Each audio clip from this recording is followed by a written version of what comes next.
pardon des péchés ne commence pas à partir du fait que les hommes ont eu à faire des efforts pour plaire à Dieu. L'histoire du pardon des péchés commence par la compréhension de la véritable origine du péché. Elle commence par la compréhension de la véritable origine du péché. À partir de Romains chapitre 5, le verset 12, un verset communément connu par tous, le verset le plus populaire. C'est-à-dire que si tu es un évangéliste, automatiquement tu dois connaître ce verset-ci. Romains chapitre 5, verset 12. C'est un verset qui est connu, que plusieurs ont lu, mais sans comprendre son sens, son contexte. Donc l'histoire du pardon des péchés. Je ne sais pas si quelqu'un par le passé a déjà écouté ou suivi un message sur le pardon des péchés.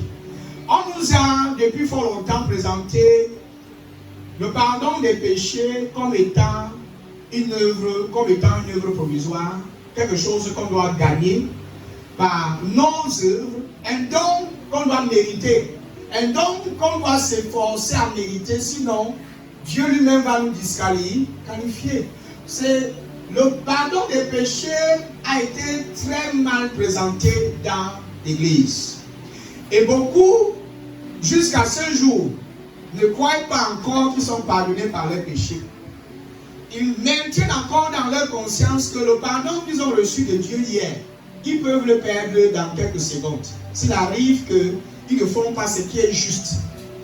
Donc, c'est un don, mais qui n'est pas acquis par la grâce. On l'acquiert par le mérite, par les efforts, par la bonne conduite, par une bonne moralité. C'est ça qu'on nous a enseigné depuis des années. Qu'on n'obtient pas le pardon des péchés par la grâce, ni par la foi. Il dit, c'est pourquoi, comme par un seul homme, le péché est entré dans le monde. Et par le péché, la mort est ainsi, la mort s'est étendue sur tous les hommes. Parce que tous ont péché. Tous ont péché. Si Paul définit ce paragraphe de Romains 5:12, Paul essaie de nous faire comprendre que Dieu n'a jamais été l'inventeur du péché. C'est la volonté de l'homme. Quand nous regardons, qu'est-ce qu'il a dit que le péché est venu par qui? Par un seul homme. Par un seul homme. Est-ce que vous voyez Dieu à l'intérieur? Est-ce que nous voyons le nom de Dieu impliqué à l'intérieur? Le péché est le fruit du choix de l'homme, du libre arbitre de l'homme. Dieu n'a jamais forcé l'homme d'aller prendre le fruit défendu. Dieu n'a jamais demandé à l'homme d'aller commettre une acte de trahison et de désobéissance. C'est le fruit de son libre arbitre, c'est le fruit de son choix, de ses décisions, parce que quand Dieu crée l'homme, Dieu a créé l'homme en lui donnant le pouvoir du libre arbitre, la capacité de faire des choix et de prendre des décisions. Dieu n'a pas créé l'homme du genre qu'il est indépendamment de lui à 100%. L'homme a le pouvoir aussi de décider par rapport à sa vie. Comme là maintenant, tu peux décider que tu ne vas pas rester jusqu'à la fin de ce service. Dieu n'a jamais voulu que l'homme soit né dans le péché. Ce qui s'est passé dans le jardin d'Éden n'était pas la volonté de Dieu pour l'humanité. C'était le fruit du libre arbitre de l'homme. C'est l'homme qui prend l'initiative d'aller à l'encontre de la volonté de Dieu. Dieu avait déjà révélé son plan, révélé ses intentions concernant le jardin d'Éden. Donc l'homme, en vivant dans le jardin d'Éden, connaissait exactement ce que Dieu veut et ce que Dieu ne veut pas. Mais il a choisi volontairement d'aller à l'encontre de ce que Dieu a dit. Je pense que quelqu'un peut comprendre. Donc Dieu n'a jamais inventé le péché. Ça veut dire que Dieu n'est non pas la source du péché. Il est celui qui est venu sauver l'humanité du péché. Voilà la position que Dieu occupe. Donc si quelqu'un donne à Dieu la place de celui-là qui initie, qui est la source du péché, la personne fait une erreur très grave. Une erreur grave. Ça veut dire que tu attribues à Dieu quelque chose qui ne lui concerne même pas. Le péché est entré dans le monde à cause d'un seul homme. Il n'y a qu'un seul homme qui a introduit ce mal dans le monde, qui a introduit ce virus dans le monde. Adam, et la Bible précise bien Adam. Et le péché, et quand on voit le mot péché ici, le péché n'a pas S à la fin. Ce n'est pas un verbe, mais c'est un nom. Un nom qui précise la nature d'une seule personne. Et à cause de la nature de ce premier, toute l'humanité se retrouvait infectée par la nature de ce premier homme, qui est le tout premier ancêtre de l'humanité, le tout premier homme. La toute première famille que Dieu a créée. Somme 51. Il n'y a que Dieu seul qui peut juger le péché.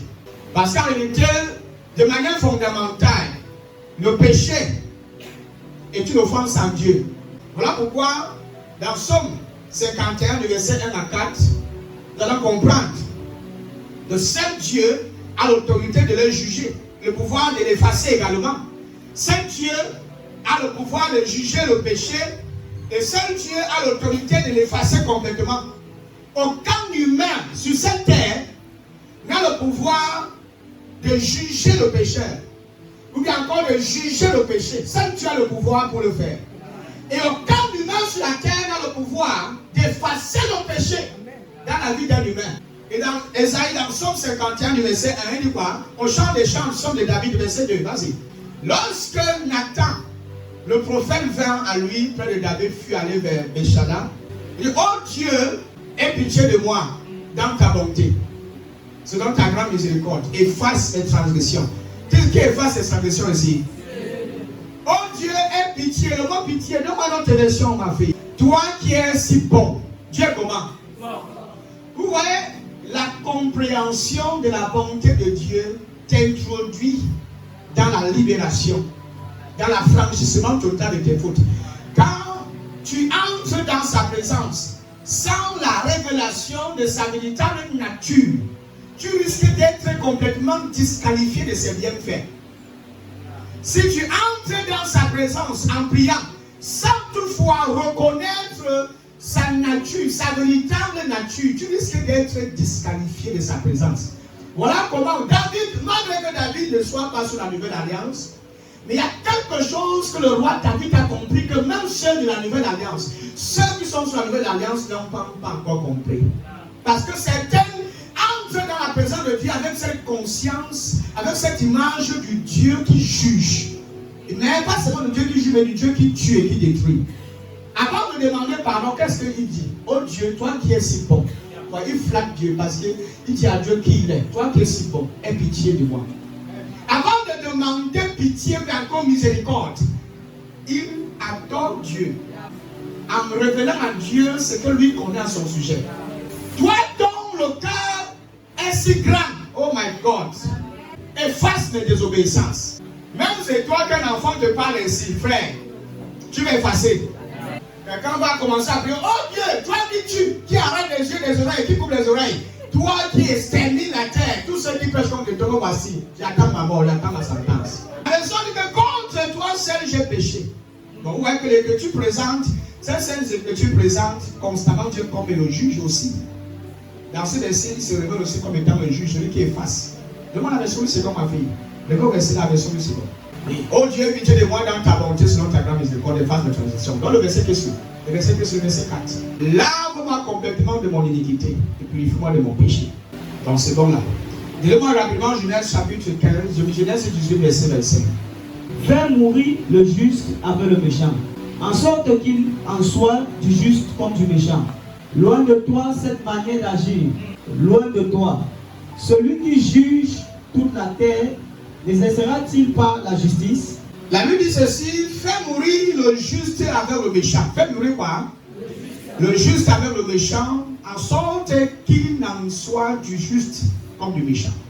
Loin de toi cette manière d'agir. Loin de toi celui qui juge toute la terre. Loin de toi.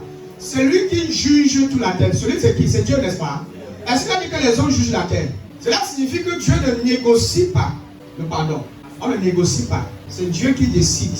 Tu peux prier, mais à la fin, c'est lui qui décide. Tu peux supplier, tu peux te lamenter, mais à la fin, c'est lui qui décide. S'il doit te pardonner ou pas. Tu peux présenter toutes sortes de holocauste, toutes sortes de choses. Mais à la fin, c'est toujours lui qui justifie. C'est lui qui décide si oui ou non il va te pardonner. Cela signifie que le pardon des péchés ne se négocie pas entre les hommes. Ce n'est pas que tu as péché et tu vas obtenir le pardon de Dieu, tu te déplaces, tu vas voir un pasteur qui prie pour toi pour que Dieu te pardonne. Non, frère. Ça se négocie avec Dieu et non avec un pasteur et non avec un prêtre et on ne sait pas qui ce soit. Le pardon des péchés, c'est un acte divin que seul Dieu peut accomplir. Et sous l'ancienne alliance, vous allez voir que les hommes, vous savez que les hommes ont cherché à s'approcher de Dieu par des sacrifices répétés. Parce que la relation, l'intimité qui existait entre le pécheur et Dieu, il y avait une grande fossé. Et ce fossé a été créé par quoi? Par le péché. Et sous l'Ancien Testament, les hommes ont cherché à maintes reprises à s'approcher de Dieu par les sacrifices répétés, même les efforts. Ils ont tout fait. Que Dieu porte à leur compte son pardon. Mais ça n'a pas été facile. Pour ceux qui ont lu Lévitique, on a lu Lévitique vendredi.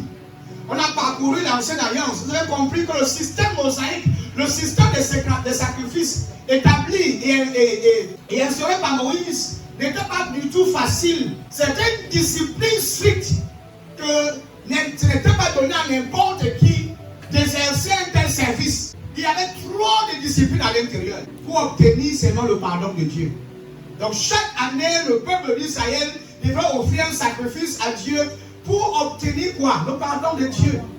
Tu ne pouvais pas t'approcher de Dieu sans toutefois avoir présenté un sacrifice. Tant que Dieu n'avait pas vu le sang d'un animal, il ne te donnait pas son pardon. Donc il n'y avait pas de relation entre l'homme et Dieu sans avoir au préalable obtenu son pardon.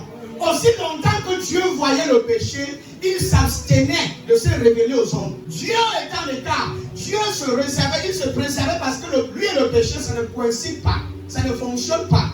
Il est un Dieu juste. Il est un Dieu saint. Et pour avoir une relation ou encore une communion avec lui, tu dois au préalable être saint comme lui-même. Tu dois être purifié de toutes tes souillures. Dieu ne collabore pas avec ce qui n'est pas saint. C'était le Dieu de l'Ancien Testament. Mais même dans l'Ancienne Alliance, pour ceux qui s'identifient à la nature du Dieu de l'Ancien Testament, ils sont dans une erreur très grave. Parce que pour connaître la véritable nature de Dieu, tu le connaîtras uniquement sur le contexte de Jésus-Christ. Si tu ne connais pas Christ, si tu ne connais pas la vie de Jésus, tu ne connais pas le Père. Si tu veux connaître Dieu sur le contexte de Moïse, tu as échoué. Si tu veux connaître Dieu sur le contexte de Jérémie et de tous les autres prophètes, frères et sœurs, tu ne le connais pas encore. Parce que dans l'Ancienne Alliance, Dieu n'a fait pas encore révéler sa véritable nature dans toute son expansion. C'est dans la Nouvelle Alliance que Dieu s'est personnifié dans la personne de Christ. Dieu s'est incarné, Dieu s'est fait chair. Dieu est venu marcher au milieu des hommes pour révéler aux hommes sa véritable nature. Connaître Dieu dans sa véritable nature, c'est connaître Jésus-Christ. Toutes les religions qui renient, qui méprisent la personne de Jésus ne connaîtront jamais Dieu. Et Dieu ne se révélera jamais à de telles personnes. Peu importe le titre que tu as, peu importe le nom de ton église, la dénomination dans laquelle tu communies, si dans cette église où tu pars, Christ n'est pas pleinement exposé selon les évangiles de Paul, sache que ce Dieu qu'on te présente tous les jours est faux. Le nom de Corinthiens chapitre 5 verset 19. Voilà pourquoi Jésus pouvait dire que celui qui m'a connu a connu le Père. Et personne ne peut aller au Père sans toutefois passer par lui. Il n'y a pas trois chemins, il n'y a qu'un seul chemin. Vous laissez Jésus de côté, vous voulez passer par Marie, faux. Vous laissez Jésus, vous voulez passer par vos ancêtres. Erreur dans mon Dieu condamné fort. Rabbin, directement dans le rabbin. Tu laisses Jésus de côté, tu veux passer par ton pasteur directement dans la faute. Il n'y a qu'un seul nom qui nous a été donné, le nom de Jésus. Il n'y a pas d'autre nom ajouté à ce nom-là. C'est le nom du Seigneur Jésus-Christ. Il faut que vous compreniez que vous connaissez le véritable pardon. L'histoire du pardon des péchés ne commence pas avec les performances, avec les efforts de l'homme à vouloir plaire à Dieu. Non. Elle commence par la révélation, la compréhension de ce qui s'est passé depuis Romains 5, de ce qui s'est passé depuis la Genèse. D'où vient le péché? Non, tu n'es pas l'auteur, tu n'es pas l'initiateur du péché. Car Dieu était en Christ réconciliant le monde avec lui-même, en imputant point aux hommes leurs offenses. Et il a mis en nous la parole de la réconciliation. Dieu était en Christ réconciliant le monde avec lui-même. Et ma maison dit en ne tenant pas compte des fautes des hommes. Donc maintenant tu version ma fille. Dit yes. Oui, c'est Dieu qui a réconcilié le monde avec lui-même, avec lui, par le Christ. Oui, c'est Dieu qui a réconcilié le monde. C'est Dieu qui a fait quoi? Est-ce que vous avez vu le mot chrétien ici? Est-ce que vous avez vu le nom de vos dénominations là-bas? Qu'est-ce que tu vois là-bas? Dieu qui réconcilie le monde. Le monde veut dire quoi? Le cosmos. Est-ce que vous savez que quand l'homme a péché, l'homme a chuté, même la terre s'est révoltée contre Dieu? Est-ce que vous savez que l'univers s'est retourné même contre Dieu? Est-ce que vous savez que l'univers s'est révolté parce que la planète Terre-ci, après la chute de l'homme, c'est le diable qui commence à assujettir la terre. C'est le diable qui commence à contrôler, à commander certains éléments sur cette terre. Il y a certains dégâts, certaines choses qui arrivent, pas parce que Dieu l'a initié, mais parce qu'il y a une force mystique qui est le diable, qui est derrière tous ces phénomènes. Je ne sais pas si quelqu'un comprend ce que je dis. Dans 2 Corinthiens 5:19, on voit que c'est Dieu qui a réconcilié le monde. En réalité, si vous regardez dans son intégralité, entre nous et Dieu depuis Genèse, qui offense qui? Qui offense qui? C'est l'homme qui offense Dieu en causant cet acte de désobéissance. Ça veut dire que normalement, c'était à l'homme de prendre l'initiative d'aller vers Dieu pour demander la paix, pour demander le pardon, n'est-ce pas? Mais nous voyons nulle part Adam prendre cette initiative. Dans le livre de 2 Corinthiens 5:19, nous voyons plutôt Dieu qui prend l'initiative d'aller vers l'homme qui a péché, qui l'a offensé, afin de créer ce lien de réconciliation. Sans demander la vie de l'homme, sans demander la contribution de celui-là qui l'a offensé, c'est Dieu qui prend le devant et tisse un lien de réconciliation en détruisant ce qui était l'inimité entre lui et l'homme. Car ce qui avait séparé Dieu, le péché, et c'est le péché qui offense Dieu. Ça veut dire que normalement, Dieu devait juger le péché. Et Dieu l'a fait. Sauf que Dieu n'a pas jugé ce péché dans l'homme. Dieu a jugé ce péché. Dieu a condamné le péché, mais pas dans l'homme, mais dans lui-même. Dieu a épargné l'homme. Il s'est présenté lui-même parce que tout humain qui avait offensé Dieu, normalement selon la loi, chaque humain était supposé subir les conséquences de ses actes, de ses fautes. Ça veut dire que tout le monde était supposé porter sa propre croix. Et on la met sur le mont de Golgotha et on le crucifie. Il paye pour ses péchés, il paye pour ses fautes. Mais sauf que Dieu a vu, il a dit que ça ne peut pas arriver quand je suis là. Quand vous lisez la Bible dit que Dieu a tant aimé les hommes. Vous comprenez que depuis la Genèse, Dieu n'a jamais eu l'intention de se détourner de sa création. Dieu a toujours aimé l'homme de manière inconditionnelle, de manière désintéressée. Dieu s'est toujours intéressé à l'humain qu'il avait créé. Mais c'est l'humain qui l'offense. Et c'est l'humain qui était supposé aller vers lui demander la paix. Mais cette fois-ci, c'est Dieu qui s'avance. Dieu ne s'avance pas juste. Mais Dieu porte le péché de cet humain dans lui-même. Car Dieu était en Christ, merci beaucoup. Car Dieu était en Christ. C'est pour dire que Jésus n'était pas seul. Dieu était en Christ. Ce n'était pas comme si Jésus est venu seul. Il a pris l'initiative d'aller sauver les humains sans l'approbation de son Père. Non, c'est un travail d'un accord. Ils se sont associés. Ils ont travaillé ensemble parce qu'ils ne peuvent pas faire un truc étant dissociés, étant pas ensemble. Il dit qu'à Dieu était en Christ, réconciliant le monde avec lui-même.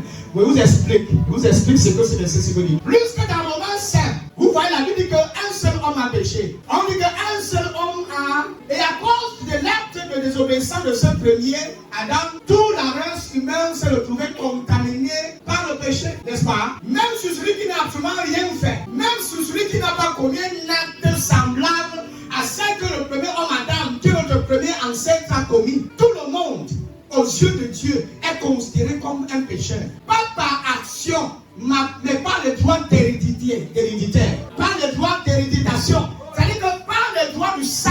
Tu n'es pas un pécheur parce que tu as volé, mais parce que tu as tué. Tu es un pécheur par nature. C'est-à-dire que le péché, c'est quelque chose qu'on hérite. C'est une nature qu'on a héritée de notre premier ancêtre. Et c'est cette nature-là maintenant qui amène les hommes à poser des actes qui sont contradictoires à la volonté de notre Dieu. Il y a une loi divine pour ceux qui sont sous la loi. Mais Dieu n'a pas laissé l'homme dans sa faiblesse, dans sa faillibilité. Dieu n'a pas laissé l'homme seul. Dieu lui-même a pris l'initiative dans 2 Corinthiens. Il dit que cette fois-ci, je dois faire quelque chose pour sauver l'homme. Pour que je sauve l'homme, il faut que je fasse quelque chose. Je ne sais pas si nous sommes encore ici.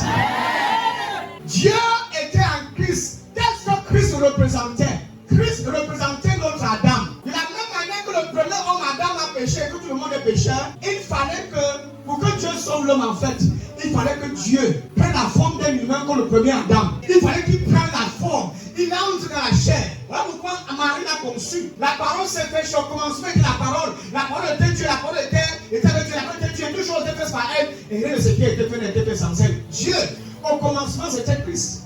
Et Christ maintenant est devenu la parole qui s'est manifestée. Cette parole est devenue une personne. Une personne qui est venue sur la terre. Parce que vous sauvez l'homme, on le sauve en étant dans l'homme. Pour que l'homme soit sauvé, il fallait que Dieu devienne l'homme. Pour sauver l'homme, il fallait que Dieu soit l'homme. Dieu ne peut pas laisser Dieu sauver l'homme.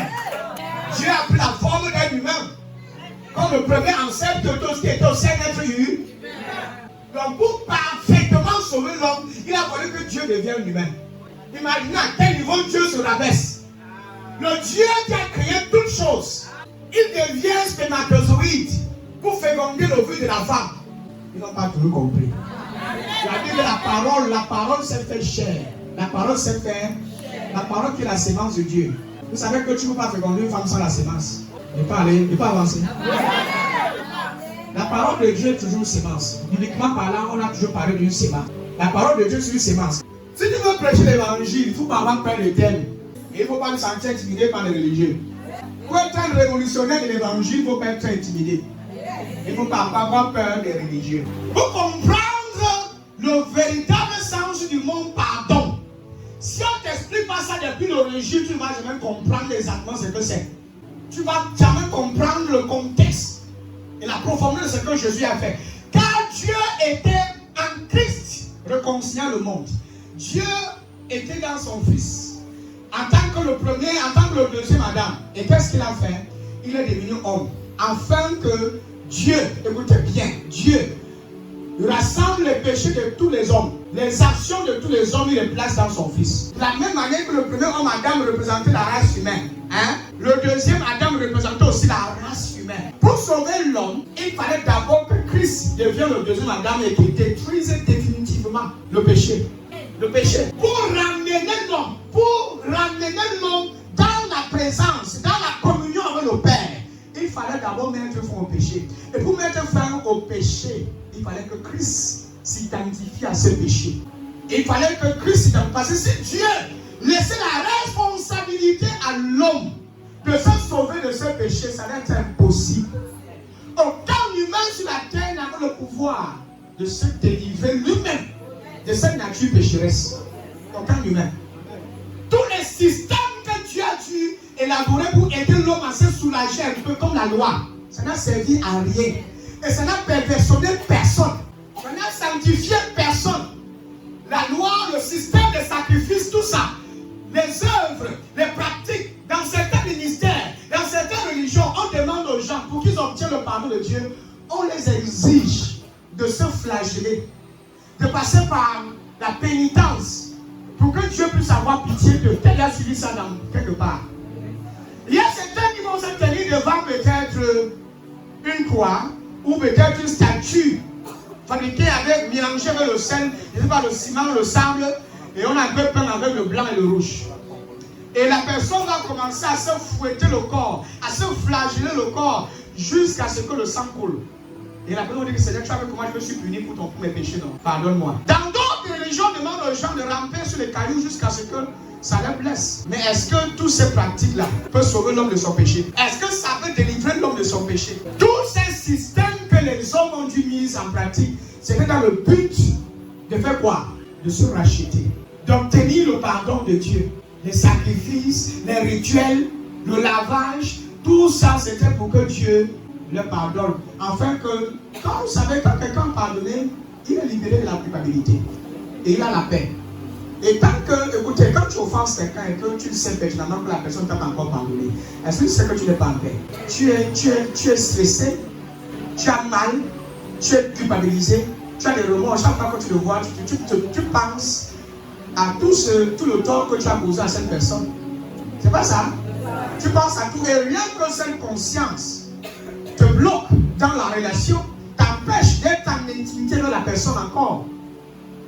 Quand tu sais que dans une relation, c'est toi qui es offensé, c'est toi qui as causé plus de toi à l'autre, et que l'autre est tellement offensé, stressé, mal à l'aise à cause de toi, à cause de tes mauvaises actions, tu as mal. Même s'approcher de la personne comme ça devient difficile. Sachez donc que, et la personne que tu as offensée aussi te retourne le dos. Lui non plus n'est pas content. Est-ce que vous imaginez le bonheur de voir la personne que toi tu as offensée, lui maintenant il vient vers toi. Tu es dépassé. Tu sais maintenant que c'est toi qui l'offenses, c'est toi qui as péché contre lui, mais lui vient vers toi. Et c'est lui qui te laisse. L'argent que tu avais volé là, j'ai rempli ça, j'ai remboursé ça.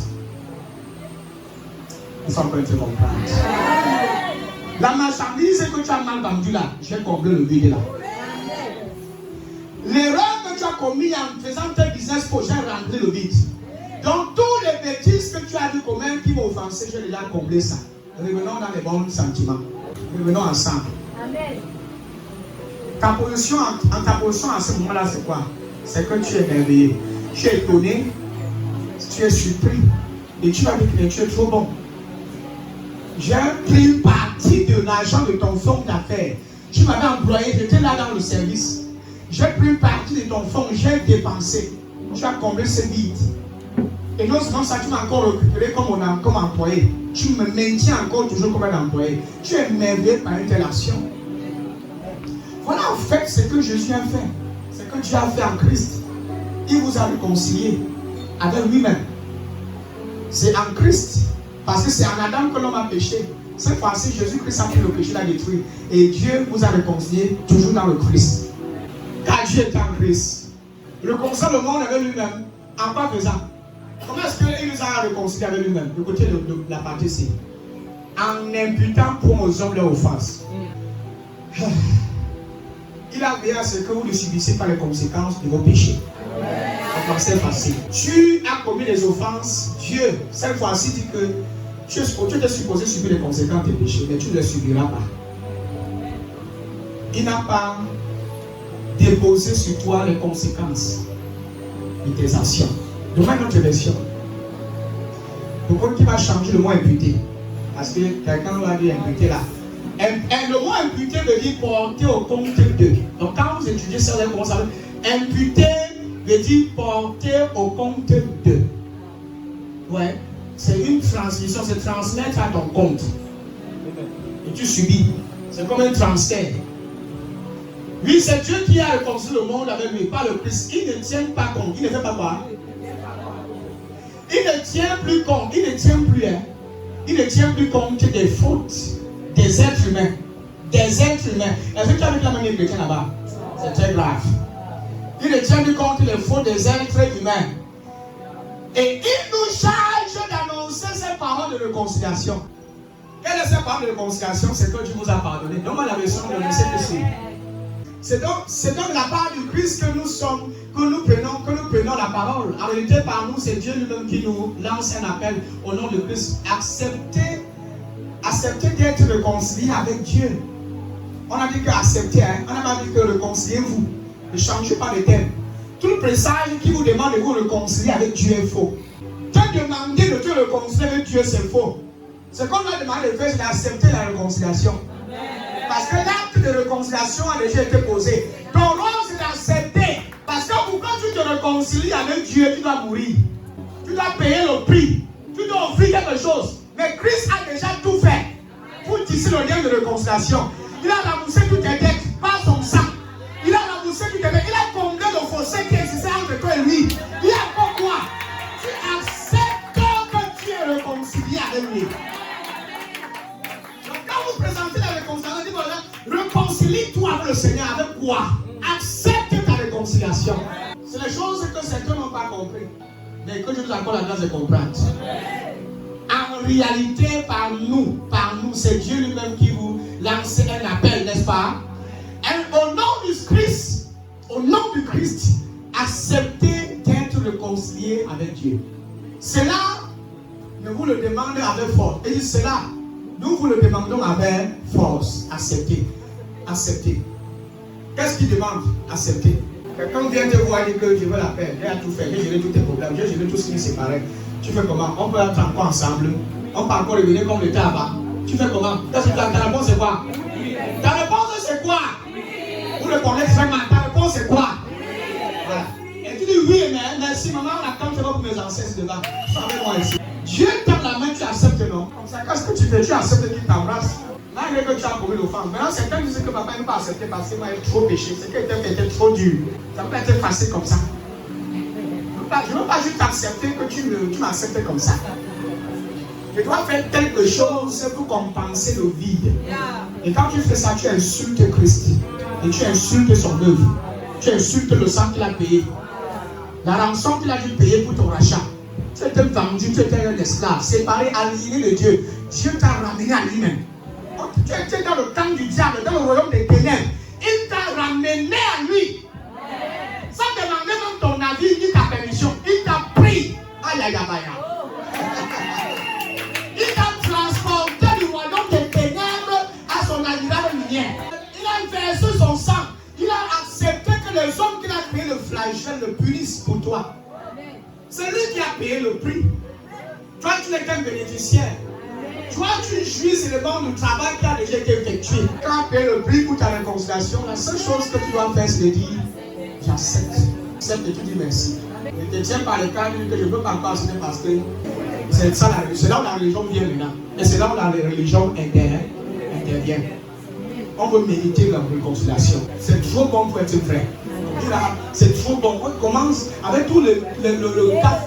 Vous voyez, écoutez-moi bien. Les gens ont élevé le péché au-dessus de l'œuvre de Christ. Les gens ont élevé le péché comme si le péché était plus puissant que le sacrifice de Jésus-Christ. Les gens ont vanté le péché comme si le péché était plus puissant que la miséricorde de Dieu. Et quand nous prêchons ces choses, certains vont dire que nous encourageons les gens d'aller pécher. Calme-toi d'abord. Calme-toi. Est-ce que les prêches l'évangile d'abord? Ce n'est pas en prêchant les intelligents que les gens ne vont pas pécher. En fait, quand les pécheurs ne vont pas pécher, ils te demandent d'abord de partir pécher. Quand tu dis à l'enfant en sortant que ne touche pas la viande ici, quand il dit ne touche pas, même tu as dit à Adam que ne touche pas le fruit là, il n'a pas toujours touché. Ne mange pas le fruit ici, comme tu as tout le dos là. La beauté du fruit, maman, la brillance, la présentation, le marketing. Le diable lui fait l'exiger le marketing du fruit. Que si tu manges ça, ta vie va changer. Si tu manges ça, oh, tu devrais faire ça. Si tu, le grand marketing, le diable est fort pour le marketing. Il fait l'exégèse, il s'exile, il s'agite jusqu'à ce qu'il parvienne à te convaincre, jusqu'à ce qu'il parvienne à te corrompre. Tu prends le fruit, tu manges, c'est comme ça que ta vie est finie. Dieu n'est pas resté à distance, attendant que les hommes qui ont péché, qui l'ont offensé, viennent à lui. Non, Dieu lui-même est allé à sa rencontre. Lui-même est venu à notre rencontre. Il a réglé lui-même le problème du péché en Jésus-Christ. C'est ce qui s'est passé dans le livre de 2 Corinthiens. C'est ce que Paul essaie d'expliquer. Dieu n'est pas resté loin des hommes, disant que ok, les hommes qui ont péché là, depuis vous aimez, vous cherchez la réconciliation. Moi je suis fâché, je suis énervé. Battez-vous comme vous pouvez pour obtenir ma paix, pour obtenir mon acceptation. Il n'a pas dit à l'homme d'œuvrer, de travailler pour la réconciliation, de venir supplier la réconciliation pour que Dieu maintenant accepte se réconcilier avec lui. Non, Dieu n'est pas resté éloigné, mais Dieu a pris l'initiative, il a pris le devant. Il n'est pas resté distant. Il y a des choses que j'aime sur Dieu, c'est que tu ne restes jamais distant. Oh my God, tu ne restes jamais distant de son peuple. Il est toujours plus proche. Il n'est même pas tellement proche, il est déjà en toi. Il est déjà en toi, frère et sœur. Chaque fois que tu te perds, il viendra toujours à ta rencontre. Chaque fois que tu vas te garer, il viendra toujours à ta rencontre. Même quand tu vas te perdre, pour personne il va te trouver. Il dit qu'il y a 100 brebis et que parmi les 100, l'un d'entre eux se perd, il cache, il n'a pas dit qu'il jette, il cache. Les 99 autres, il va chercher l'un qui est parti. Dieu n'est même pas disposé à perdre un seul brebis. Voilà le Dieu de la nouvelle alliance. Le Dieu qui s'invite chez le pécheur. Le Dieu, le Christ qu'on appelle l'ami des pécheurs. Pas l'ennemi des pécheurs. On appelle Jésus l'ami des pécheurs. Le Christ qui s'invite chez un fait mal, Zaché, qui vient lui-même personnellement s'asseoir et manger bien dans la maison d'un pécheur. Le Jésus qui défend une prostituée, qui défend des personnes rebelles. Le Jésus qui a justifié un meurtrier sur la croix et qui l'a amené directement au paradis. Frère, j'ai l'impression que nous ne prêchons pas le même Jésus. J'ai l'impression que le Jésus que nous prêchons aujourd'hui, c'est pas le même Jésus de la Bible. Parce que le Jésus que nous prêchons dans la c'est le Jésus méchant, le Jésus qui tue. Vous imaginez qu'avant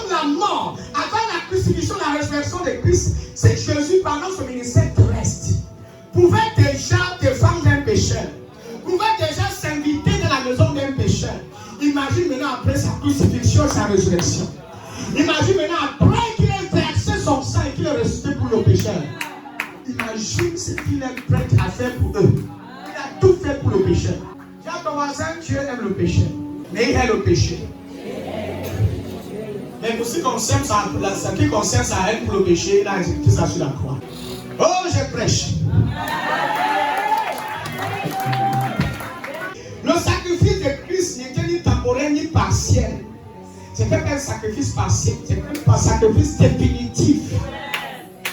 Il n'y a pas lieu de comparer le sacrifice de Jésus-Christ avec le sacrifice donné sous l'ancienne alliance. Les veaux. Il n'y a même pas lieu de comparer le sacrifice de Jésus avec le sacrifice d'un veau ou bien encore d'un taureau. Parce que entre le sang d'un humain et le sang de l'animal, le sang d'un humain aura toujours plus de valeur que le sang d'un animal. Mais cette fois, sauf qu'on ne parle pas du sang d'un simple humain, frère. On parle du sang de Dieu. C'est le sang d'un animal. On fait sous l'ancienne alliance, temporairement, pouvant couvrir le péché d'un humain. De telle sorte que quand Dieu regarde la vie d'un humain, il ne voit plus sa vie pécheuse, mais il voit plus la vie d'un animal. Imagine maintenant le sang de Christ qui offre un pardon définitif et éternel. Ce qui fait que maintenant, quand Dieu te regarde, quand tu crois, quand tu prêtes ta confiance au sacrifice de Jésus et au sang qu'il a versé sur la croix de Golgotha, oh my God, quand Dieu te regarde, il se voit lui-même en toi. Parce que ce n'est plus ta vie qui voit, c'est sa vie qui voit en toi. Power! Voilà pourquoi on dit que si je vis, c'est plus moi qui vis, mais c'est Christ qui vit. Quand il est une question de ma vie, il est question de sa vie. Ma vie, c'est de sa vie. C'est sa vie. Vous savez que le sang représentait la vie de l'animal. Le sang représente la vie. De même aussi que le sang de Christ représentait sa vie. Donc celui qui est sauvé par le sang de Christ est couvert par la vie de Christ. Il n'est pas seulement couvert, mais il est habité par la vie de Christ. Le sang de Jésus a été très mal utilisé dans les églises. Oh, le sang sur les chaussures, le sang sur les orteils, le sang sur la voiture. Puis, mon frère, écoute-moi bien. Le sang de Christ a été offert pour un but ultime, la délivrance des péchés. C'était que le sang des veaux, le sang des vaches, le sang des animaux qu'on utilisait en Israël pour prendre les laiteaux. Et ça, c'était un sang physique. Ce sang qu'on parle dans la Sinaïa, c'était un sang d'un animal physique qu'on plaçait sur les laiteaux.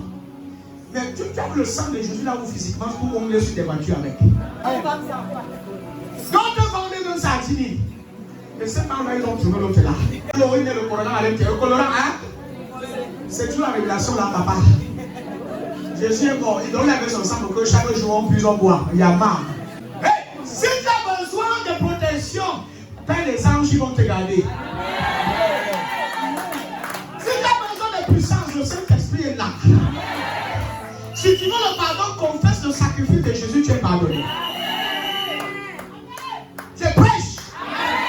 Tout le livre d'Hébreu, appelé encore en grec Héber, c'est un livre, le livre de la comparaison, dans lequel Paul explique la différence qui existe entre la loi et la grâce, entre le sacrifice lévitique, entre le système sacrificiel mosaïque et le sacrifice de Jésus-Christ. C'est le livre de la comparaison. Quand tu ouvres Hébreu, sache déjà que ce que tu vas lire après là, c'est la comparaison. Ce que Adam a fait, ce que Moïse a fait et ce que Jésus a fait. L'ancien qui est en l'ombre et le nouveau qui est en Christ, qui est en la vérité, qui est en la lumière. Alléluia. Quand vous lisez, vous devez comprendre que c'est comme ça. Voilà le contexte. Thank you, Jesus. Et dit en effet, la loi qui possède le nombre des biens à venir et non l'exacte représentation des choses ne peut jamais, par les mêmes sacrifices qu'on offre perpétuellement, de temps en temps, chaque année, amener les assistants à la perfection. Vous voyez que même sur l'ancienne alliance, on n'offrait pas les sacrifices tous les jours, ni à tout moment. Même pour obtenir le pardon des péchés, on attendait un an. On fait une seule fois, on obtient le pardon. On offre le sacrifice, on obtient le pardon et on attend l'année prochaine. De nos jours, on demande pardon, on obtient le pardon, on perd. Après avoir commis une erreur, et on récupère demain. Et encore le perd après 2 heures. Après 2 heures, on perd. Écoutez, on va lire la Bible. Vous avez compris que c'est? Jésus, après avoir obtenu votre pardon, il allait s'asseoir. Il n'est pas là tous les jours en train de dire, je te donne pardon, je le répète. Pourquoi on le fait travailler comme ça? On pense qu'on a encore la travailler pour ça. Il va travailler pour ça. Tu dis pas, mais je prêche. Il a déjà fait le travail. Avec lui, il allait s'asseoir. Il allait s'asseoir pour toujours. Pour toujours. Il est assis parce que son œuvre est accomplie. Il est assis parce qu'il a fini avec le sujet du pardon des péchés. Maintenant, c'est à toi d'accepter. Sachez que le pardon des péchés n'est pas quelque chose qui est en cours. Parce que par une seule offrande, alléluia, il a rendu parfait. Il a rendu quoi? Parfait pour toujours ceux qui sont sanctifiés. Vu dans le livre d'Hébreux sur les choses là. Il a rendu parfait pour toujours. Voilà ce qu'il dit ici. La loi de Moïse ne produit pas exactement ce qui existe. Elle est seulement l'ombre des biens qui seront donnés par plus tard.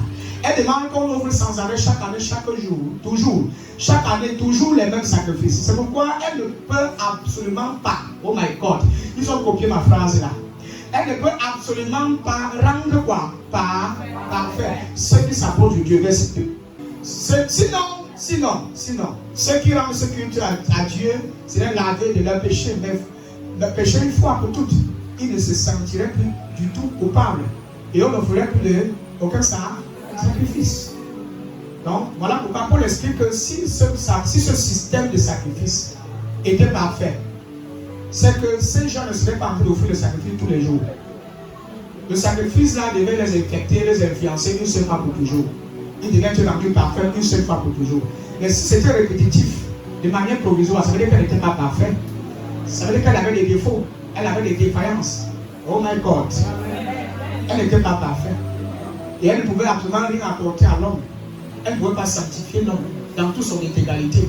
Le verset dit, sinon ceux qui rendent ce culte à Dieu seraient lavés de leurs péchés. En d'autres mots, ils n'étaient pas lavés de leurs péchés. Ils faisaient donc quoi? Ça n'a servi à rien. Parce que le but était d'obtenir le pardon, il était lavé, il était purifié. Donc si maintenant, après avoir offert les sacrifices, ces sacrifices pendant des siècles, ils n'ont jamais été lavés, ça n'a donc servi à quoi? Ils ne se sentiraient plus du tout coupables. Après avoir offert les sacrifices, ils se sentent toujours coupables. Ça veut dire que le sacrifice là n'a servi.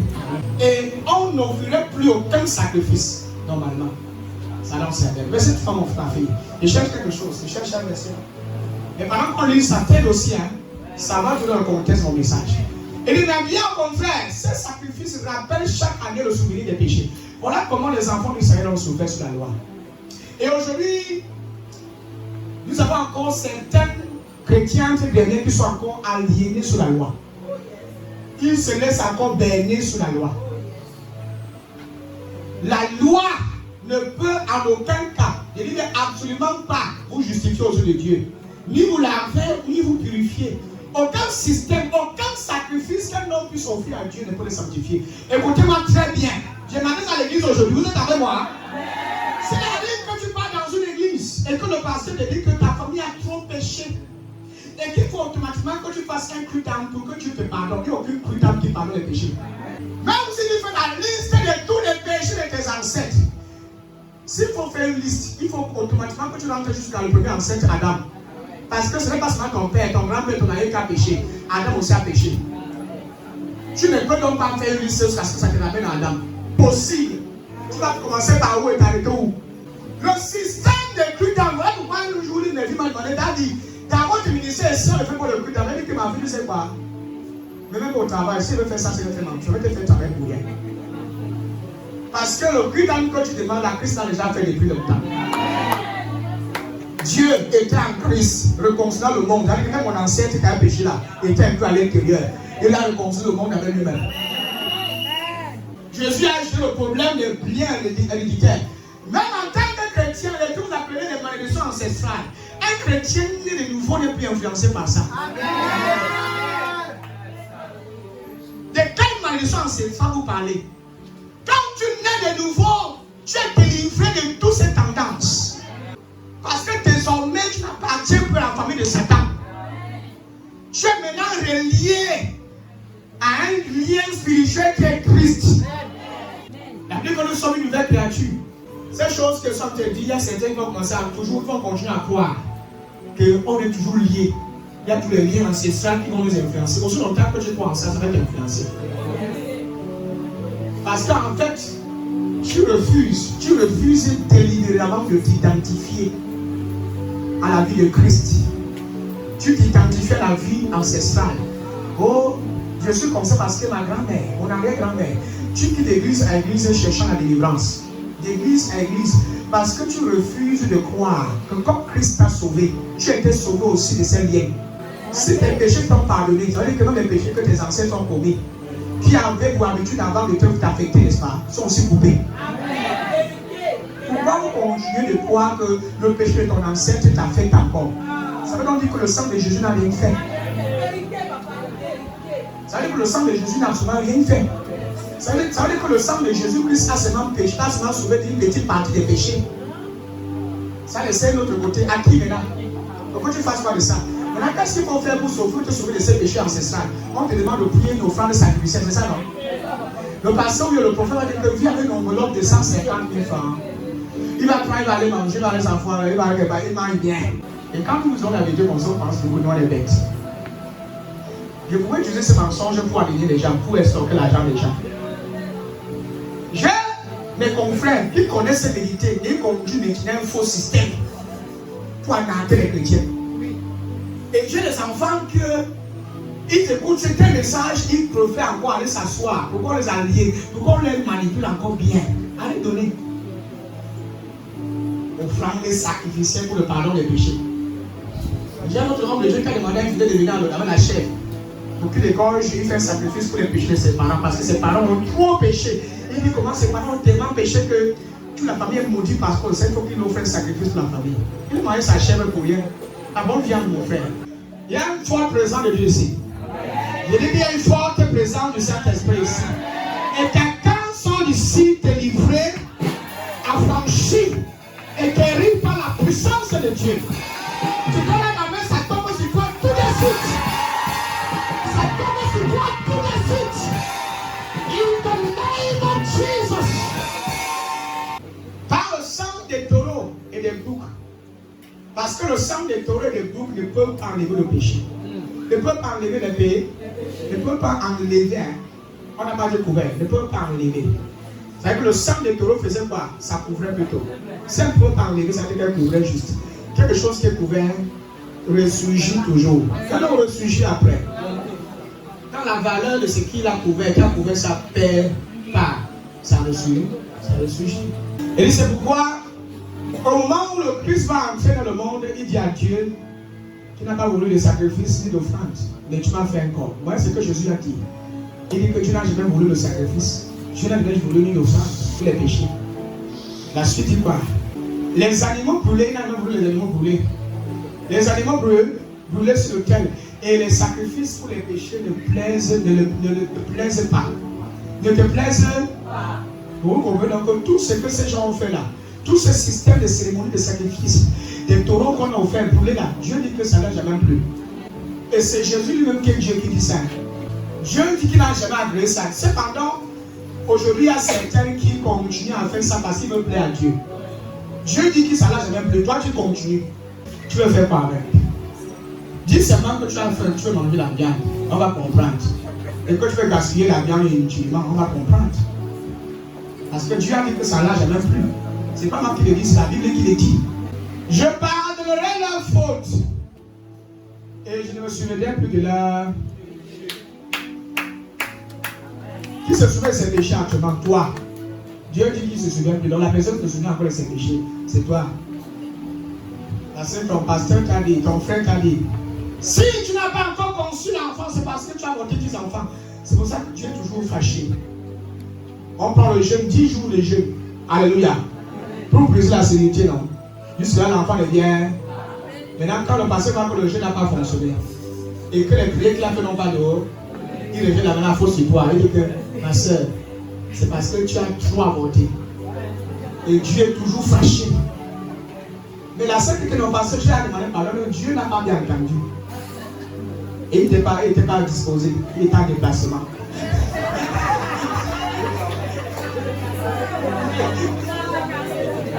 Évitez de fuir vos responsabilités. Tu peux pour quelqu'un, la personne ne guérit pas. Oh, c'est parce que tes péchés là sont restés là, c'est trop dur. Dieu a regardé la vie, c'est que tu l'as vu, c'est fort. Je ne sais pas s'il y a quelqu'un ici qui est venu qui a rencontré un ministre de Dieu. Le ministre de Dieu a dit que c'est parce que tu as trop péché que Dieu t'a pas encore laissé. Qui a entendu ça ici? Parce que soit tu parles, penser que soit de bien. Voilà, même les mêmes que les gens voient. Voilà. C'est pas que je demande des choses. Laissez les mêmes. Il les mente bien. On va dire que si tu souffres, si tes parents souffrent, si toi tu souffres, c'est parce que ton père a fait tellement de mal aux gens. Oh, il faut faire une offrande. Il faut faire une offrande. Il n'y a aucune offrande, peu importe le montant, qui parle le péché. La seule offrande qui a honteux le péché, c'est l'offrande du corps de Jésus-Christ. C'est la seule offrande. Et l'unique offrande, il n'y aura jamais d'autre offrande. Il s'est offert comme une offrande sacrificielle. Et quand il a fini, il allait s'asseoir. Il est assis. Il attend désormais que ses ennemis viennent se marcher-pied. Il n'est plus là. Il est en repos parce que son œuvre est accomplie. Le pardon est un don de la grâce qui est venu par Christ, qui nous a été donné au travers de l'œuvre de Jésus. C'est un don. C'est un cadeau de Dieu. Ce n'est pas un don conditionné, c'est un don inconditionnel. Dieu ne te pardonne pas parce que tu as fait quelque chose d'extraordinaire. Mais il te pardonne parce que son fils a fait quelque chose d'extraordinaire. Ce n'est pas grâce à tes œuvres, grâce à ta bonne confession, ni à tes remords. Ce n'est pas grâce à tes pleurs et à tes lamentations que je te pardonne. C'est grâce à sa miséricorde. C'est grâce à sa grâce que tes péchés sont pardonnés. C'est grâce à son sang versé sur la croix que tu es pardonné de tes péchés. Si tu confesses même tes péchés avec des larmes aux yeux, c'est à la fin.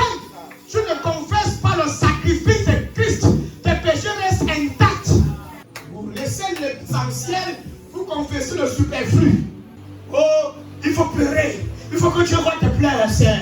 Il faut que Dieu voie comment tu as les remords. C'est bien. J'ai connu plein de gens comme ça. Vous savez, le peu d'années que j'ai fait dans la foi, c'est sûr à 22 ans. Je pense pendant toutes ces années, si j'ai moins compris. J'ai vu des gens venir sur le terrain, pleurer jusqu'à s'enrouler au sol.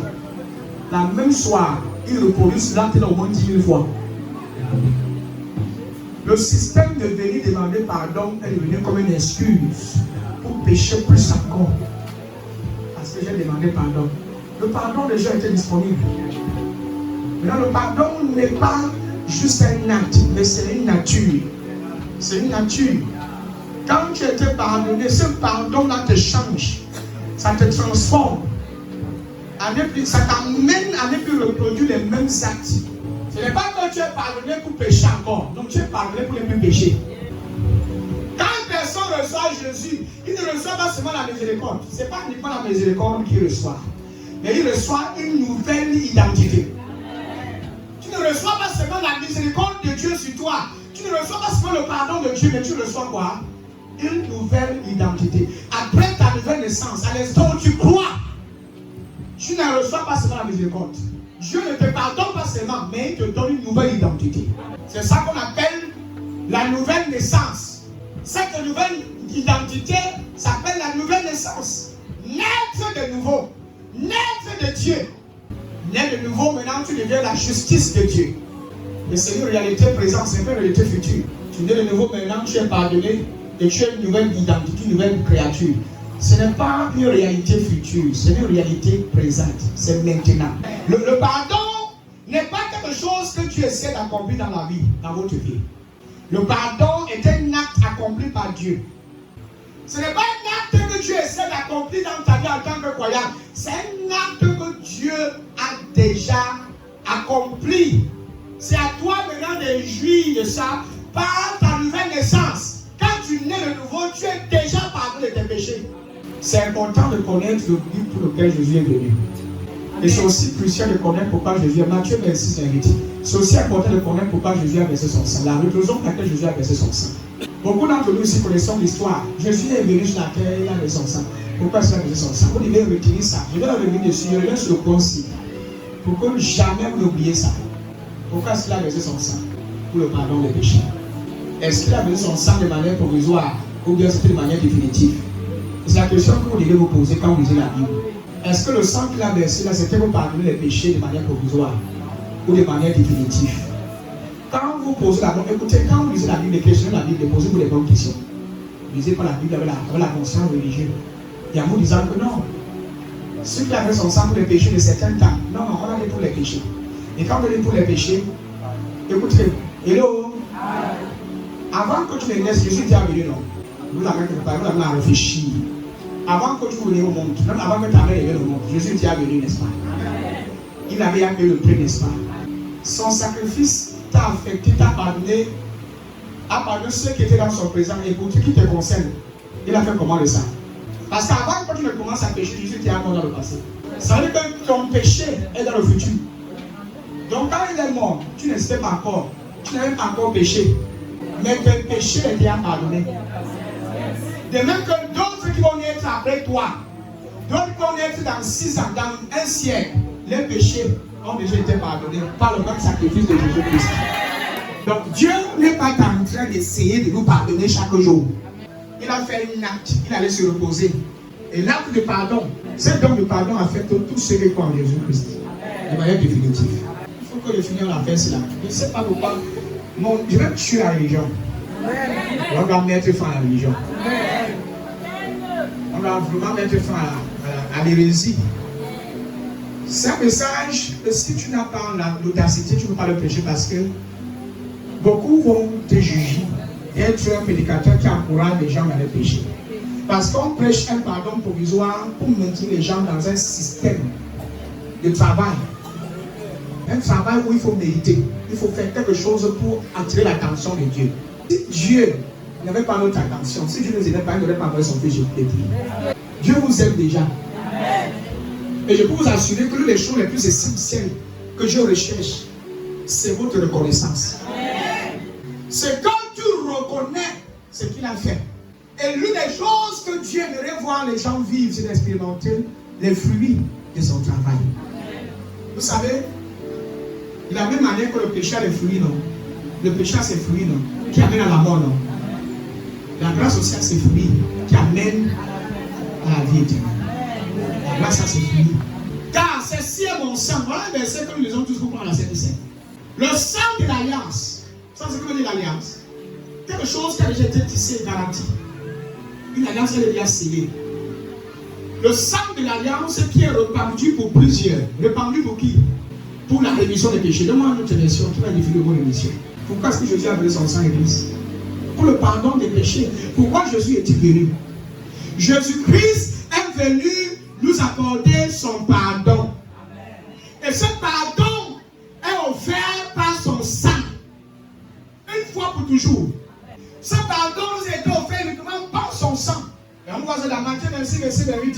Et même aussi dans Éphésiens 1:7. Qu'avons-nous reçu dès le salut? Dès que nous avons reçu, qu'avons-nous reçu?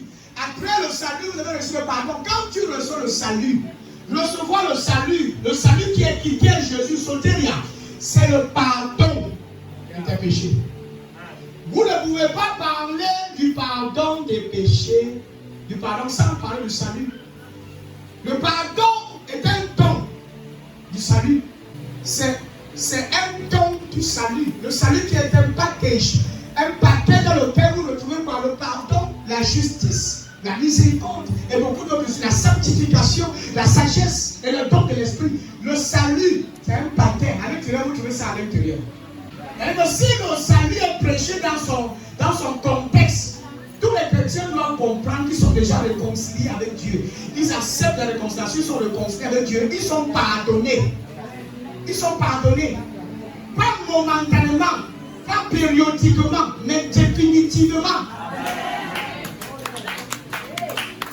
Parce que s'ils sont pardonnés périodiquement, encore, je sais quoi, ça veut dire que entre le pardon offert par Christ et le pardon offert sur le système des sacrifices, il n'y a aucune différence.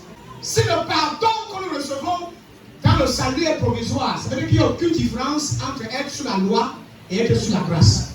Ça veut dire que le sacrifice de Christ était pareil au sacrifice du taureau et des veaux. Parce qu'on offre le sacrifice pour obtenir un pardon provisoire. Maintenant, si Christ est offert par son sacrifice d'obtenir un pardon toujours provisoire, ça sert à quoi alors? Certains pensent que chaque fois que tu pêches, Jésus va sur la croix mourir encore. Non, frère. Quand vous commettez une erreur en tant que chrétien, ça c'est ce que vous devez faire. Regardez à Jésus-Christ.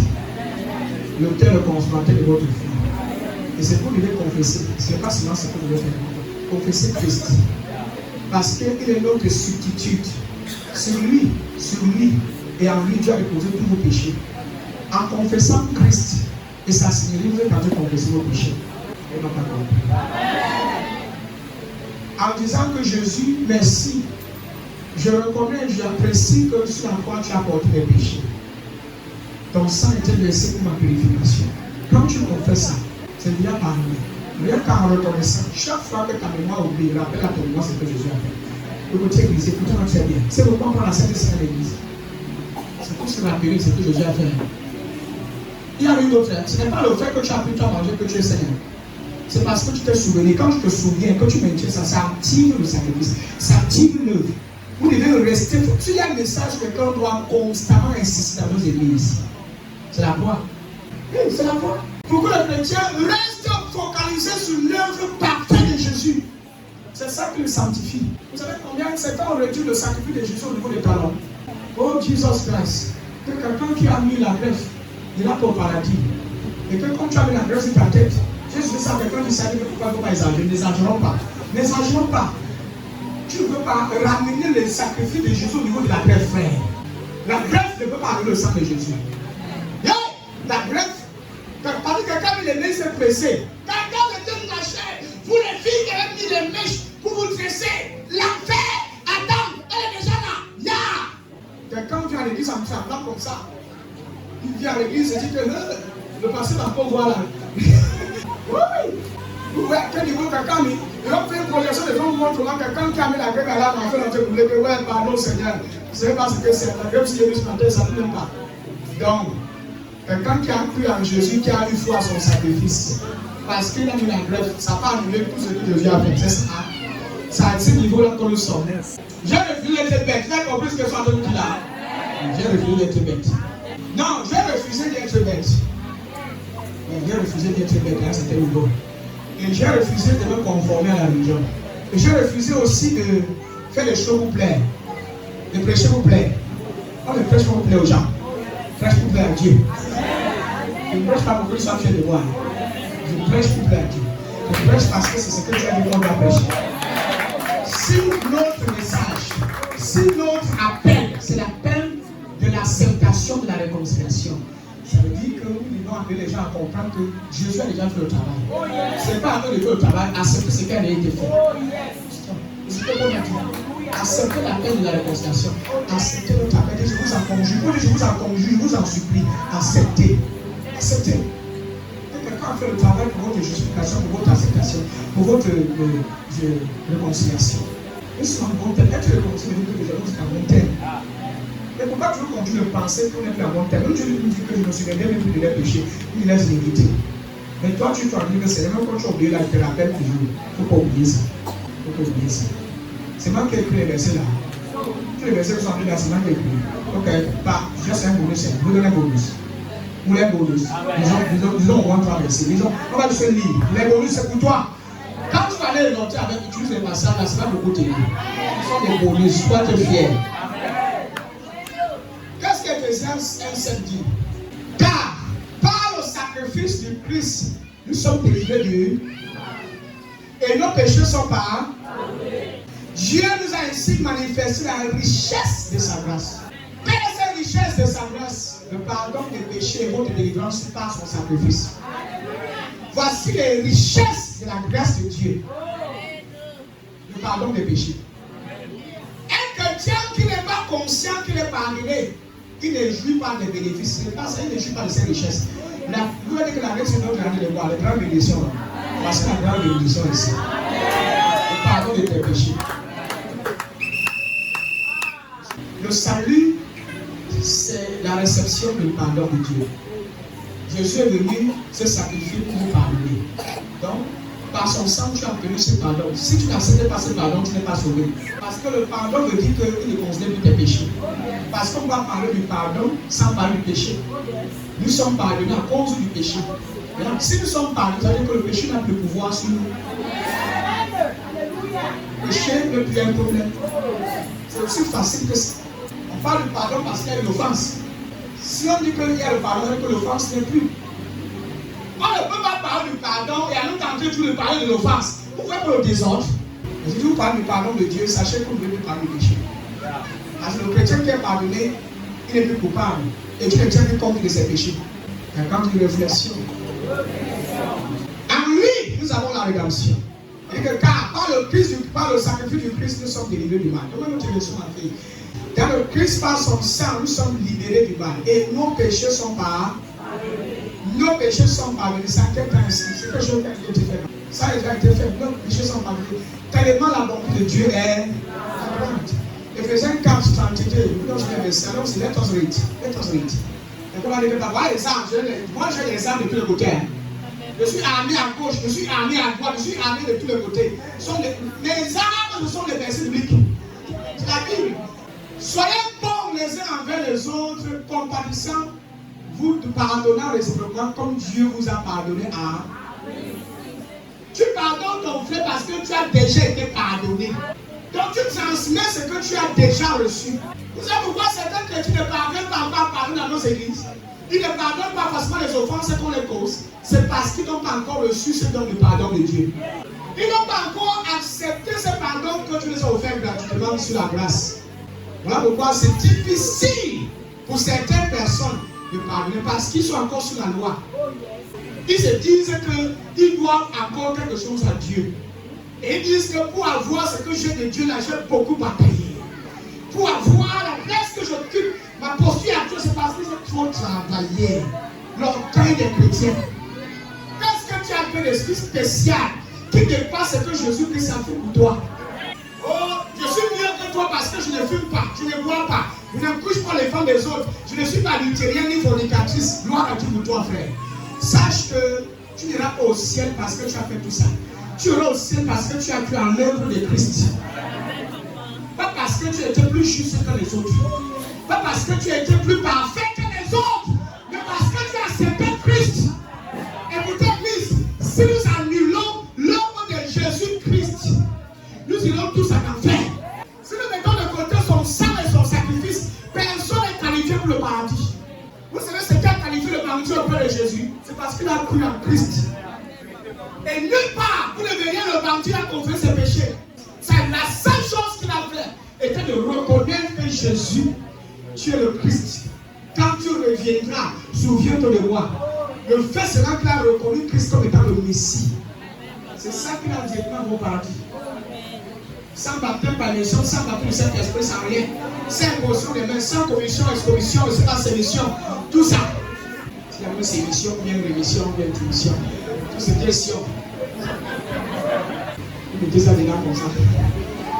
Propose-moi notre verset, soyez pour les uns et les autres. Et un cœur plein de tendresse. Pardonnez les uns et les autres comme Dieu vous a pardonné dans le Christ. Dans le Christ. En lui, dans son œuvre. Pas hors de lui. Colossiens 1, 17, 14. Colossiens 1, 14. Let's read. Cadeau, là c'est cadeau gratuit. Gratuit. Quand ça tu étais dans ton cadeau. Ce sont les âmes. En qui nous avons, pas que nous aurions, nous avons la rémission des péchés. Donnez notre version. Par ce Fils, nous sommes libérés, nos péchés sont pardonnés. C'est maintenant, nous l'avons déjà.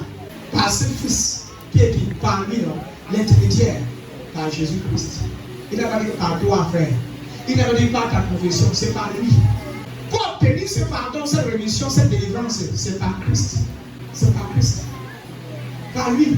Vous imaginez, il est impératif, voire même urgent, d'insister sur Jésus-Christ, d'insister sur lui seul et son œuvre. Si vous insistez sur vous et votre œuvre, vous êtes disqualifié. Vous savez, il y a des choses que j'enseigne parce que j'ai pris la peine d'analyser. J'ai pris le temps de regarder dans les contours. J'ai vu que la seule solution au péché, c'est Jésus. La seule solution pour l'addiction, que ce soit la drogue, l'alcool, c'est Christ. Parce que quand il a emprunté sa vie, et c'est sa vie qui te transforme. Vous savez, c'est quand Charles va acheter. Quand Jésus avait chez lui, Jésus n'a pas prêché la loi. Jésus n'a pas dit à Zachée, Zachée, quand je viens chez toi maintenant, avant que tu m'asseyes sur ta table et je mange, s'il te plaît, change d'abord, rencontre l'argent des gens. Jésus n'a rien dit. Jésus n'a pas dit Zachée, je suis fâché, j'aime pas ta vie. Jésus n'a pas dit ça. Jésus n'a pas condamné Zachée. Jésus s'est invité chez un pécheur. Il s'assied pendant qu'il mange. Sa bonté a convaincu le cœur de Zachée. Rien que la présence de Christ, Jésus, que les gens reçoivent Jésus. Le sang de travail se fait. J'ai vu des filles ici qui venaient ici, avec les longs cheveux, les trucs bizarres, un peu là, la santé, les trucs. La seule manière, je dis arrête de brûler ça ta tête. Alors, les chanter, je veux quelqu'un, sinon c'est la couleur de la maison pour laisser la maison s'asseoir. La maison de grâce, c'est la maison des pécheurs. C'est la maison des pécheurs. Et ça, c'est la maison des pécheurs. Dieu a fait les pécheurs. Ça, c'est la maison. Là, c'est la house of sinner. Hein? La prostituée peut venir sa robe, venir sa culotte. Ça te dérange, tu sors de ton robe. La prostituée peut entrer, le fait s'asseoir, même devant. Après, le jour, ça va changer. On a chassé les femmes à l'église. À cause du conformiste et des règles, des principes que Jésus n'a jamais établis dans l'église. Oh, ne pas laisser l'évangile transformer la personne. La personne doit être transformée. Quand tu as vu ce qu'a transformé Zachée, il dit wonderful. Ça rien, l'homme a dit que je donne, si je devais donner 100 000 francs de la bourse, 100 000 francs. Zachée. L'amour a changé Zachée. Quelqu'un qui était méprisé parce qu'on connaissait sa mauvaise vie. Jésus l'a accepté. Jésus s'est invité chez lui. Aujourd'hui, quand un pasteur marche dans quelqu'un qui est mauvaise vie, on dit que le pasteur appelle les gens. Quand tu prêches la grâce, on dit que ça veut dire que tu encourages le péché. Jésus était dans la vie des pécheurs. Qu'est-ce que vous avez dans ça? Est-ce que Christ est venu pour les saints? Est-ce qu'il est venu pour les gens justes? Il est venu pour les pécheurs. C'est pour les pécheurs dont il est venu. Il n'est pas venu pour les gens qui sont en bonne santé. C'est pour les malades. Pour les malades. Laissez les malades entrer s'asseoir. Laissez les malades entrer s'asseoir. Et permettez que le prédicat de guérisseur les guérisse. Laissez qu'ils les guérissent. Tu n'es pas le guérisseur. Tu représentes le guérisseur. Et tu ne prêches que le guérisseur. C'est lui qui fait le travail dans le cœur des gens. Il y a des choses que tu peux dire que tu arrêtes de faire ça. Il va faire plus que ça, c'est que tu vas me voir. Mais si Jésus entre dans son cœur, il va changer. Je vous dis, nous n'avons pas changé parce que nous avons trop d'efforts. Mais lui, il est fort à nous. Si vous comprenez ces choses-ci, vous n'allez pas juger les gens dans l'église. Vous allez arrêter de condamner, de crucifier les gens dans l'église. Jésus n'a crucifié personne. Pourquoi vous crucifiez les pécheurs? Pourquoi? C'est pour eux qu'il est venu. Nos églises sont devenues des églises de la loi, des pharisiens, des pharisiens. Et les scribes, on se tient à la fin de l'église, quelqu'un doit enlever dans la pierre ici, le dos. On attend avec une grosse pierre. Là, on attend déjà avec une grosse pierre. Oh, je sens que tu as porté une chaîne, la chaîne n'est pas bien. Alléluia. Tu es mal habillé. Les gens le sentent offensés, ils sortent, ils ne reviennent plus. La personne va dire que c'est toi qui as tué les amis. Toi qui as tué le logo. C'est que j'ai, tu connaissais ce que j'ai à la maison. Peut-être c'est tout ce que la personne a. La personne ne connaît pas quoi Jésus. Au lieu de se concentrer à le présenter Jésus, on est concentré sur sa vie. La personne ne s'est intéressée, jugée, condamnée. Il se sent plus à l'aise dans la présence de Dieu. Ça veut dire que c'est votre présence, c'est votre église. Ce n'est pas fait pour tout le monde. Alors que l'église est faite pour les prostituées, les bandits, les soldats. Je dis que les tueurs, c'est pour tout le monde. Ceux qui approchaient Jésus étaient comment? Les gens de mauvaise vie, les prostituées, les gens de mauvaise vie qui venaient se jeter à ses pieds. Il faut voir comment les gens parlent autour de lui. Si le gars, si l'homme c'était un véritable prophète, il allait voir que la femme aussi est de mauvaise vie. Il n'allait même pas permettre qu'une telle femme, avec une telle souillure, puisse le toucher. Mais c'est ce que Jésus a fait. Jésus a embrassé cette femme. Jésus a permis que cette femme jette les parfums, c'est fait qu'elle suit. Vous voyez? Certains d'entre nous ont dit que Jésus tient que le bouton pour te montrer comment on juge les gens. Le suspense, le doute dans le cœur. On a des consciences noircies, obscurcies dans l'église. On voit le péché partout. On voit le mal partout.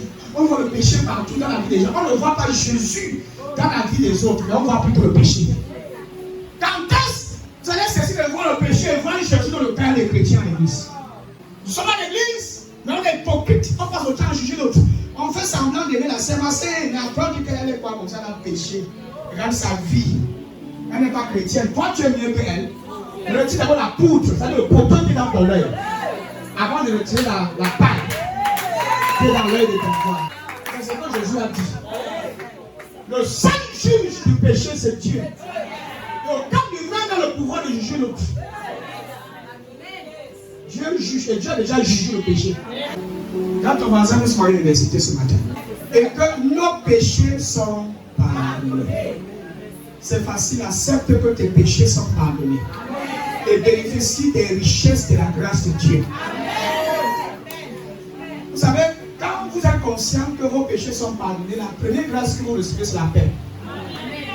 L'une des premières richesses que vous recevez, c'est la paix avec Dieu. La paix. La relation brisée revient à zéro. Tu peux désormais communier avec le Seigneur. Vous savez, une conscience coupable, c'est un blocage dans la communication. Quand tu es coupable, psychologiquement, consciemment, il n'y a pas une bonne communication. La peur s'installe, l'incertitude s'installe. Tu ne sais pas si Dieu va t'accepter ou ne va pas t'accepter. Tu entres dans sa présence avec peur, non avec assurance. Mais le chrétien qui est conscient que son Père ne tient plus compte de ses péchés et qu'il lui a déjà pardonné, il entre dans la présence de Dieu avec assurance. Parce qu'il sait qu'il n'y a plus un voile qui les sépare.